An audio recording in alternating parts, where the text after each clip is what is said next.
Hola, buenas a todos. Bienvenidos al segundo vídeo de... Perdón, que ando un poquito malo por la época. Al segundo vídeo acerca del plan de proyecto de ingeniería del software, plan de proyecto y del documento de requisitos. En este vídeo os voy a contar cómo ha sido el proceso hasta la entrega que tuvimos hace unos días de, del día 30 de diciembre del proyecto, como lo hemos planificado. En primer lugar, las principales dificultades que nos hemos encontrado ha sido cómo repartir el trabajo de una manera bastante equitativa entre todos los integrantes. Luego, otro de los problemas que nos hemos encontrado ha sido, pues obviamente, el tiempo.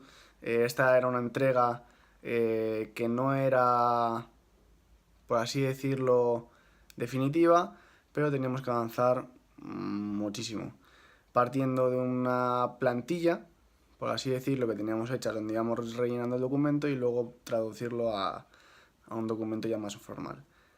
Así que os voy a enseñar primero las cosas y vamos a verlo. Podéis observar mi grupo, por así decirlo, lo hemos dividido de esta forma. Primero partimos en la elaboración del proyecto con los casos de uso, luego seguimos con los diagramas correspondientes, pantallas del proyecto y, y, y ya los documentos, lo que vienen siendo el resto de puntos. Ahora en primer lugar voy a empezar por el SRS,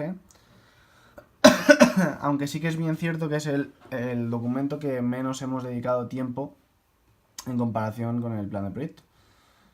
Así que bueno, como en primer lugar lo que hicimos fue definir los casos de uso. Aquí nos basamos en que teníamos que definir 3 casos de uso por persona. Éramos alrededor de 8 integrantes y, y, y fuimos definiendo pues en total 24 requisitos. Entonces aquí estarían más o menos divididos. Como ya sabéis, nuestro proyecto se trata de un, un- una casa de apuestas, perdón, y, y, y aquí, pues, como podéis ver, están los casos de uso por persona. De hecho, como podéis comprobar, la estructura es siempre la misma, es decir, primero tenemos que poner el nombre, un identificador para diferenciarlo del resto, el objetivo del caso de uso, que como podéis comprobar aquí es apostar. La apuesta en una casa de apuestas pues es prácticamente muy importante. Los actores que intervienen en el caso, en este caso de uso, en este requisito, y em,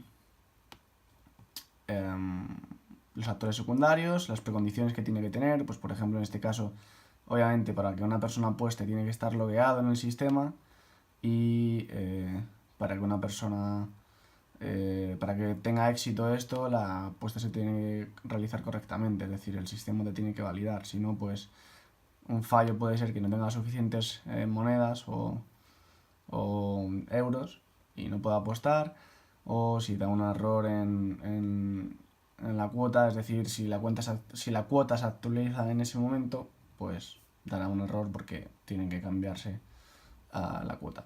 Luego el flujo de usuario, es decir, cómo iría siendo el flujo, es decir, primero el usuario abre sesión, elige uno de los eventos, apuesta, confirma y ya está. Y luego los diferentes flujos secundarios que pudieran aparecer. Así que bueno, esos son los casos de uso por un lado.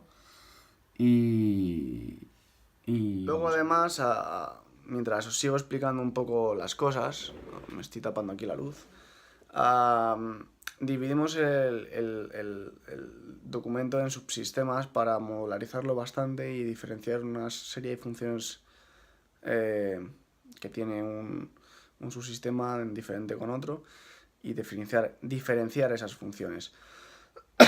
Entonces, una vez que tuvimos definido la división, que la hicimos bastante más tarde, es decir, primero se hicieron los casos de uso y luego más adelante se hizo una división. Se creó el diagrama de casos de uso, que básicamente viene siendo lo siguiente. Vamos a ver. Comprobar aquí, tenemos el diagrama de casos de uso. A ver que lo hago un poco más grande y no se me vaya, que es un poco toca huevos la imagen. Ahí está. Bueno, como podéis ver, se crearon 4 usuarios, que son bueno, el usuario básico, que es el de ahí arriba a la izquierda, usuario premium, moderador y administrador, que se me ha vuelto a ir la imagen. El moderador estaría aquí arriba y cada una de estas serían las siguientes funciones. ¿Qué pasa? Que tendríamos que haberlo diferenciado en sus sistemas y es una de las tareas que todavía nos quedan, es decir, coger y diferenciar, pues imagínate que el usuario tuviera solo estos 4 o estos 5 casos de uso, diferencias en su sistema apuesta, pues tendría que ir separado del resto, no hacer un esquema global. Entonces, bueno, tanto el SRS como los casos de uso, como los diagramas, tuvieron que estar hechos para el día 30 y al final el documento que nos quedó fue algo más o menos parecido a esto, ¿de acuerdo? Es la especificación de requisitos del software y bueno, lo tenéis así, el control de cambios que han ido haciendo cada uno de los integrantes, el índice y... ahí va. A ver si puedo hacer esto un poco más pequeño. Y bueno, los diferentes puntos. Como veis aquí, pues la introducción, propósito, alcance del proyecto, definiciones, pues falta por hacer. En la descripción general hemos hecho la descripción del producto, supuestos de independencias. Y luego ya en el punto 3 es donde aparecerían las pantallas, que es este enlace que todavía no está puesto, y las interfaces de comunicación, y aquí ya tendríamos lo que es el diagrama de casos de uso que os he presentado antes ya en el documento, los diagramas de actividad de los subsistemas, que hay que mejorarlo, y los requisitos correspondientes divididos en subsistemas.